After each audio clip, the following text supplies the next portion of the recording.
Good morning students, मैं Satish sir. आज class 7 Hindi reader lesson 5 Bharat Kokila. Bharat Kokila किसे कहा गया है? सरोजिनी नायडू। ठीक है, तो इस पाठ में भारत कोकिला सरोजिनी नायडू को कहा गया है। तो हम लोग देखते हैं कि सरोजिनी नायडू के इस पाठ में जो है सरोजिनी नायडू का जो हम लोग परिचय देखते हैं पहले कि भारत कोकिला सरोजिनी नायडू। इस पाठ में भारत कोकिला सरोजिनी नायडू का जीवन परिचय दिया गया है। और सरोजिनी नायडू का जन्म 13 फरवरी सन 1879 ईस्वी को हैदराबाद में हुआ था। इनके पिता अघोरनाथ चट्टोपाध्याय और माता वरदा सुंदरी देवी की कविता लेखन में विशेष रुचि थी। सरोजिनी ने काव्य लेखन की प्रतिभा अपने माता पिता से विरासत के रूप में मिली थी। विरासत क्या? उसके पूर्वजों के द्वारा जो है सरोजिनी 13 वर्ष की अवस्था में, 13 वर्ष की उम्र में 1300 पंक्तियां की एक लंबी कविता लिखी। 2000 पंक्तियों के एक नाटक लिखे। उनका कंठ इतना मधुर था कि उन्हें भारत कोकिला की उपाधि दी गई। उनका कंठ मधुर था, जिसके कारण उसे भारत कोकिला की उपाधि दी गई। भारत कोकिला की उपाधि प्रदान की गई। वे सन 1890 ईस्वी में वे मद्रास विश्वविद्यालय से मैट्रिक की परीक्षा प्रथम श्रेणी में उत्तीर्ण की। ठीक है, कब? 1890 में मद्रास विश्वविद्यालय में मैट्रिक की परीक्षा प्रथम श्रेणी में उत्तीर्ण करने के बाद उच्च शिक्षा के लिए इंग्लैंड गए और वहाँ उन्होंने प्रसिद्ध वहाँ जो है उन्होंने एक प्रसिद्ध एडमंड्स, ध्यान से कहाँ चले गए वे? मद्रास। और वहाँ किस लिए? जब अपनी पढ़ाई पूरी हो गई, मैट्रिक परीक्षा जब दी, तो प्रथम श्रेणी से वे उत्तीर्ण हुए और इंग्लैंड चले गए। वहाँ उन्होंने प्रसिद्ध साहित्यकार एडमंड गॉस के संपर्क में आए और उनके संपर्क में आकर 3 कविताएं संग्रह, द गोल्डन फेस और ब्रॉकेट्री द शटर्ड ब्लू प्रकाशित किया, जिनके साहित्यकारों ने, समालोचकों और समाचार पत्रों ने एक स्वर में प्रशंसा की। किसकी? सरोजिनी नायडू ने उनकी प्रशंसा की।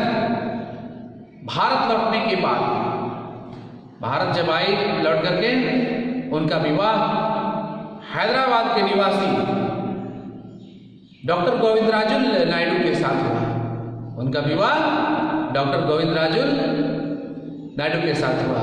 वे हैदराबाद के निवासी थे, वहाँ के रहने वाले थे और गोपाल कृष्ण गोखले तथा महात्मा गांधी के संपर्क में आने पर वह राष्ट्र प्रेम और मातृभूमि को संबोधित कर कविताएं लिखने लगे। सन 1912 में द वर्ड ऑफ टाइम्स नामक कविता संग्रह की तीसरा 1912 में द वर्ड ऑफ टाइम्स नामक कविता संग्रह का प्रकाशन हुआ, जिसकी प्रशंसा करते हुए याद शायर पोस्ट नामक पत्र में लिखा था, श्रीमती नायडू ने हमारी भाषा को तो समृद्ध किया ही है, पूर्वी देशों में, इसके साथ ही वे पूर्वी देशों की भावना और आत्मा से भी हमारा संपर्क कराया और भारतीय स्वतंत्रता संग्राम में भाग लेते हुए उन्होंने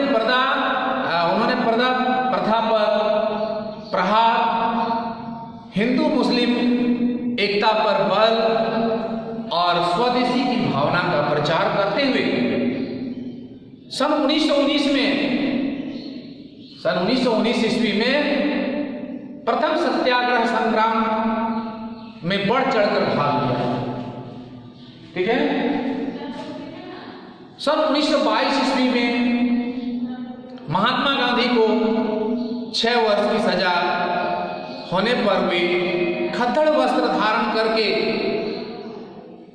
देश के कोने कोने में सत्याग्रह संग्राम का संदेश पहुंचाने में लगे। सन 1925 ईस्वी में उनको भारतीय राष्ट्रीय कांग्रेस के 1925 ईस्वी में भारतीय राष्ट्रीय कांग्रेस का अध्यक्ष चुने जाने पर गांधी जी ने उनका स्वागत करते हुए कहा, क्या कहा कि पहली बार एक भारतीय महिला को देश की सबसे बड़ी सौगात मिली है, वह स्वतंत्रता के बाद उत्तर प्रदेश की राज्यपाल बनी। वे अखिल भारतीय महिला परिषद के अध्यक्ष वे अखिल भारतीय महिला परिषद के सदस्य भी हुए। गांधी जी की मृत्यु का आघात उनका बड़ा आघात से और 2 मार्च 1949 को प्रातः 3:30 बजे वह चिर निद्रा में सो गई। लेकिन उनकी मृत्यु तो केवल शरीर से हुई, आत्मा से उनकी मृत्यु केवल शरीर से हुई। अपने यश रूपी शरीर से आज भी हमारे बीच है कौन? सरोजिनी नायडू ने जो जीवन भर विभिन्न रूपों में देश की सेवा की, उनका यह उपकार भारतीय सदैव उनकी ऋणी रहेंगे। तो हम लोगों ने क्या देखा? सरोजिनी नायडू का जीवन परिचय, उनके द्वारा लिखित कविताएं थी। सरोजिनी की शिक्षा, जब वे मैट्रिक पास करने के बाद उच्च शिक्षा के लिए जब वह मद्रास गए, उनका भी वहां से लौटने के बाद उनका विवाह किसके साथ हुआ? उनकी जो कविताएं संग्रह था वे क्या थे? भारतीय स्वतंत्रता संग्राम में उन्होंने भाग लेना शुरू किया, भाग लिया। उसके बाद फिर अखिल भारतीय महिला परिषद में भी भाग लिए। इस प्रकार उन्होंने कविता लिखने के साथ साथ हमारे देश के विभिन्न आंदोलनों में भाग ली। इस प्रकार वे इतने महान कार्य किए हमारे देश के कि वे आज हमारे बीच नहीं हैं, लेकिन सभी भारतीय उनको अपने हृदय से उनको याद करते हैं। ठीक है। इस पाठ को इसके कारण क्या, भारत कोकिला, सरोजिनी नायडू को भारत कोकिला के नाम से भी जाना जाने लगा। क्यों कोकिला? क्यों? क्योंकि उनकी आवाज में मधुरता थी, मधुर आवाज, इसलिए उसका नाम दिया गया कोकिला, भारत कोकिला। आप इस पाठ को अच्छी तरह पढ़ेंगे, वीडियो को भी देखेंगे और इससे संबंधित प्रश्न निर्माण करेंगे, उत्तर भी बनाने का प्रयास करेंगे। बहुत जरूरी है कि इस पाठ को पढ़ना और क्वेश्चन बनाना, अधिक से अधिक प्रश्न बनाना है। और इसका जो एक्सरसाइज दिया हुआ है आप वो भी बनाएंगे। ठीक है।